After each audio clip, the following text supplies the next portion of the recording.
The suitcase was hidden behind the winter coats, zipped tight like a secret holding its breath. I wouldn't have found it if my son hadn't been looking for his football. He tugged at the coats, grumbled, then froze. "Dad?" he said, confused. "Why does Mom have a bag packed?" I didn't answer right away. I told him to go finish his homework. He didn't move. He's 16, old enough to read silence, old enough to sense when the ground shifts. I waited until the house settled into its evening rhythm before I checked again. The suitcase wasn't for a weekend trip. It was too careful. Clothes folded with intention, documents tucked into a side pocket, a passport. My wife came home late that night, humming, light as if she'd already left us behind. I didn't confront her. Not yet. I needed to know how deep the lie went. Over the next week, the pieces aligned themselves with cruel efficiency. Whispered calls on the balcony, a new email account, a burner phone hidden in her car, messages about routes, money, timing, about a man who promised a fresh start if she could just slip away clean. She planned to disappear.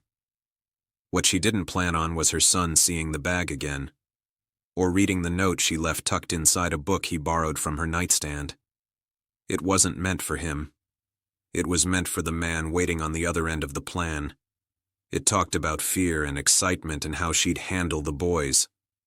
Handle us. My son brought the note to me with shaking hands. "Is she leaving us?" he asked. I wanted to lie. I didn't.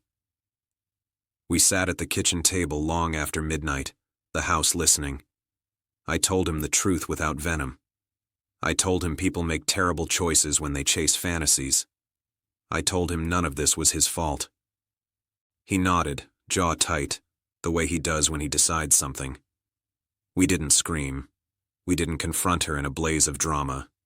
We prepared. I spoke to a lawyer first, quietly, carefully. I learned what could be done and what shouldn't be touched. I documented everything, messages, dates, transfers. I locked down accounts she hadn't already siphoned from. I protected my son's future before I protected my pride. My son did his own kind of preparation. He stopped arguing with her, stopped reacting. He watched. He listened. He noticed the man's name, the promises, the lies layered under the romance. He found the social media accounts his mother thought were hidden. He learned more than any kid should have to learn about adults who choose themselves over responsibility. The escape date crept closer. She chose a Friday. A clean break. She told us she was going to visit her sister for the weekend. She hugged my son a little too long. She kissed my cheek like a formality. She wheeled the suitcase past us with a smile that didn't reach her eyes. We let her go. That was the hardest part. We followed at a distance, not like amateurs chasing a cheater, but like people finishing a chapter.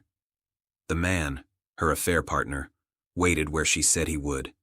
He looked confident, careless. He looked like someone who believed consequences were for other people. We didn't confront them at the station. We didn't cause a scene. We went to work. The evidence went where it needed to go. To employers who cared about conflicts of interest. To spouses who deserved the truth. To banks that frowned on suspicious transfers. To authorities who asked questions when timelines didn't add up. Facts don't need volume. They travel on their own. The plan unraveled quickly.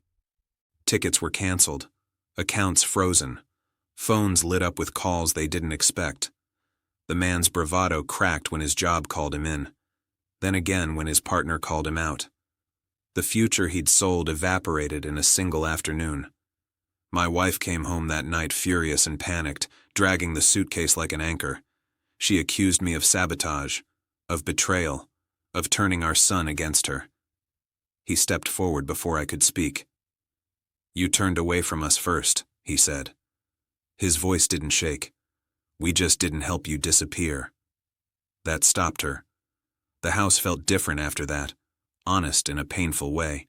She cried, she begged, she blamed, she apologized. Not in that order, and not consistently. She said she was scared.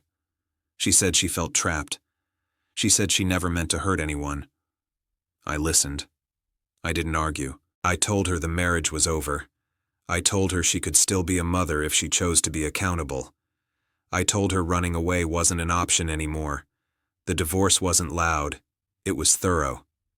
The affair partner lost more than a fantasy. His reputation didn't survive the scrutiny. The deals he bragged about couldn't withstand daylight. People who'd laughed with him stopped returning calls. My wife moved out. Smaller place, smaller life. Real bills. Real limits. Real consequences. My son stayed with me. He didn't gloat. He didn't celebrate. He grieved the version of his mother he thought he had. We talked a lot during that time, about trust, about boundaries, about how strength doesn't always look like fists or shouting. Sometimes it looks like saying no to chaos. Months passed. The noise faded. One afternoon she asked to meet, just to talk. She looked tired, humbled in a way that wasn't performative. She said she'd underestimated us. She said she'd mistaken silence for weakness. I corrected her gently. We were being careful, I said. There's a difference. She asked if I hated her. I told her no. Hate requires energy I wanted to spend on raising our son and rebuilding a life that didn't depend on lies. When we walked out, my son asked if he'd done the right thing. I told him he'd done a brave thing, because revenge wasn't what we did. We didn't destroy for pleasure. We didn't humiliate for sport. We refused to be abandoned quietly. And in the end, that refusal was enough to stop an escape, end a betrayal, and teach a lesson neither of us will ever forget.